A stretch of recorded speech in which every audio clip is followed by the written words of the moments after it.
Hi friends, ഇന്ന് നമുക്ക് തൊലി കറുത്ത ഏത്തപ്പഴത്തിൽ കുറച്ച് സ്നാക്സ് ഉണ്ടാക്കിയാലോ. ഞാനിവിടെ ഒരു 5-6 ഏത്തപ്പഴം എടുത്തിട്ടുണ്ട്. അതിലേക്ക് ഞാൻ കുറച്ച് സ്നാക്സ് ഉണ്ടാക്കാൻ വേണ്ടി ഇവിടെ വട്ടത്തിന് അരിഞ്ഞെടുത്തിട്ടുണ്ട്. നല്ല ഇത്തിരി കട്ടിക്ക് തന്നെ എടുത്ത് കേട്ടോ, കാരണം നല്ല പഴുത്ത പഴമാണ്. അപ്പോൾ നമുക്ക് ഈസി ആയിട്ട് ഉടഞ്ഞ് കിട്ടും. ഈ മീഡിയം പഴുത്തതൊക്കെ ആണെങ്കിൽ നമുക്ക് ഇങ്ങനെ ഉടഞ്ഞ് കിട്ടാൻ പാടാണേ. അതുകൊണ്ട് ഞാൻ തൊലി കറുത്ത തൊലി കറുത്ത പഴമൊക്കെ ഇവിടെ മോന് കഴിക്കാനൊക്കെ ഭയങ്കര ബുദ്ധിമുട്ടാണ്. പിന്നെ ഞാൻ മൂക്ക് കുറുക്ക് കാച്ചി കൊടുക്കാറുണ്ട് കേട്ടോ. മൂക്ക് 10 മാസം 11 മാസമായിട്ടുള്ളൂ. അപ്പോൾ ഞാൻ ഇത് കുറുക്കും കാച്ചി കൊടുക്കാറുണ്ട്. ഇപ്പോൾ ഇത് മോനിങ്ങനെ ലഡു ഉണ്ടാക്കി കൊടുക്കാം എന്ന് കരുതി ഇങ്ങനെ ഉടച്ചെടുക്കുകയാണ് പഴം. ഗ്യാസിലിട്ട് പാനൊന്ന് ചൂടാകുമ്പോൾ നമുക്ക് അതിലേക്കിടാം. ഞാൻ നെയ്യൊന്നും ഒഴിച്ചിട്ടില്ല. ഡയറക്റ്റ് ഞാൻ ആ പഴം പാനിലേക്കിട്ട് പഴം ഒന്ന് ചൂടായി തുടങ്ങുമ്പോൾ തന്നെ നമുക്കത് ഇങ്ങനെ ഉടഞ്ഞ് കിട്ടും കേട്ടോ. നല്ല രീതിയിൽ ഉടഞ്ഞ് കിട്ടും. ഞാനിവിടെ ഇപ്പോഴൊന്ന് നെയ്യ് ചേർത്ത് വേണമെങ്കിൽ നമുക്ക് പാൻ ചൂടായി നെയ്യ് ഒഴിച്ച് അതിലേക്ക് മുന്തിരിപ്പഴമൊക്കെ വറുത്ത് കോരിയിട്ട് നമുക്ക് ഈ പഴം ഇട്ടിളക്കാം. ഞാൻ അങ്ങനെ ഒന്നും ചെയ്തില്ല, പെട്ടെന്ന് തട്ടിക്കൂട്ടാം.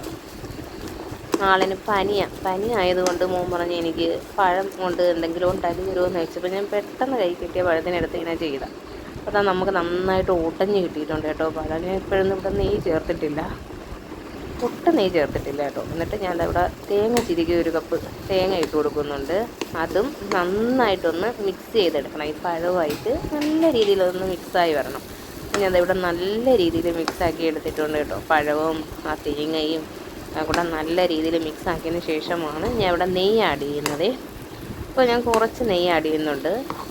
ഈ നെയ്യും കൂടെ അതിലേക്ക് മൊത്തത്തിലൊന്ന് മിക്സായി വരണം കേട്ടോ. മിക്സായി വന്നതിന് ശേഷം കുറച്ചും കൂടെ ആ നെയ്യ് എല്ലായിടത്തും എത്തുന്നത് വരെ നമുക്കൊന്ന്, അതും ഞാൻ 1 സ്പൂണാണ് ആഡ് ചെയ്തിട്ടുള്ളത്, ഒരുപാടൊന്നും ആഡ് ചെയ്തിട്ടില്ല. ഒരുപാട് നെയ്യ് ആഡ് ചെയ്താൽ അതിന് ടേസ്റ്റ് കൂടും. ഞാനിവിടെ കുറച്ചാണ് ആഡ് ചെയ്തത്. അപ്പോൾ അതൊന്ന് ഇളക്കി ഞാൻ വീണ്ടും എല്ലായിടത്തും സെറ്റ് ചെയ്യുന്നുണ്ട്. വേണമെങ്കിൽ നമുക്കിവിടെ മധുരം ചേർക്കാം. മധുരം ഇല്ലാതെയും നമുക്കിതിപ്പം ലഡുവാക്കി എടുക്കാം. ഞാൻ ഇവിടെ പഞ്ചസാര ചേർക്കുന്നുണ്ട്. കുറച്ചൊരു സ്പൂണ് പഞ്ചസാര ചേർക്കുന്നുണ്ട്. ഇതിൽ ഞാൻ പറയാം, നേരത്തെ ഞാൻ നെയ്യിൽ വഴറ്റി എടുത്തിട്ടില്ല. അതുകൊണ്ട് ഞാൻ ഡയറക്റ്റാണ് നെയ്യ് ഇതിലേക്ക് ചേർക്കുന്നത്. ആ നെയ്യും പഞ്ചസാരയും കൂടെ മുന്തിരിപ്പഴമൊക്കെ കൂടെ മൊത്തത്തിലൊന്ന് എല്ലായിടത്തും എത്താൻ വേണ്ടി ഞാൻ വീണ്ടും കുറച്ച് നേരം അതെല്ലാം കൂടെ ഒന്ന് മിക്സ് ചെയ്യുന്നുണ്ട്. ഈ മിക്സ് ചെയ്ത് മൊത്തത്തിൽ ആ പഞ്ചസാര ഒന്ന് അലിഞ്ഞ് ഇറങ്ങിയതിന് ശേഷം അത് വീണ്ടും ഒന്ന് സെറ്റായി വരും. അതുവരെ ഞാനിതൊന്ന് ഇളക്കി കൊടുക്കുന്നുണ്ട്. ഇവിടെ നമുക്ക് പഞ്ചസാര ചേർക്കാണ്ട, വേണമെങ്കിൽ നെയ്യ് എല്ലാം ചേർക്കാം കേട്ടോ. ബദാമായാലും അണ്ടിപ്പരിപ്പായാലും എല്ലാം ചേർക്കാം. ഞാനിവിടെ മുന്തിരി മാത്രമേ ചേർക്കുന്നുള്ളൂ. ഇങ്ങനെ നമുക്ക് പാനിൽ നിന്ന് വിട്ട് കിട്ടുന്ന ആ പരുവത്തിൽ നമുക്കിത് കിട്ടും കേട്ടോ. അപ്പോൾ നമുക്ക് ഗ്യാസ് ഓഫ് ചെയ്യാം. എന്നിട്ട് നമുക്കിതിനെ ഒരു പാത്രത്തിലേക്ക് മാറ്റാം കേട്ടോ.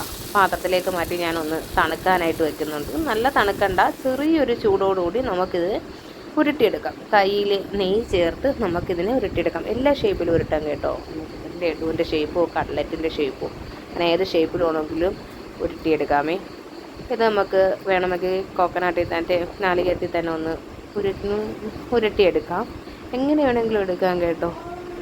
അപ്പം ഈ വീഡിയോ എല്ലാവർക്കും ഇഷ്ടപ്പെട്ടെങ്കിൽ എല്ലാവരും ലൈക്കും കമൻറ്റും സബ്സ്ക്രൈബും ചെയ്യണേ. ഞാൻ ആദ്യമായിട്ട് ഒരു വോയിസ് കൊടുക്കുന്നത് കേട്ടോ വീഡിയോയ്ക്ക്.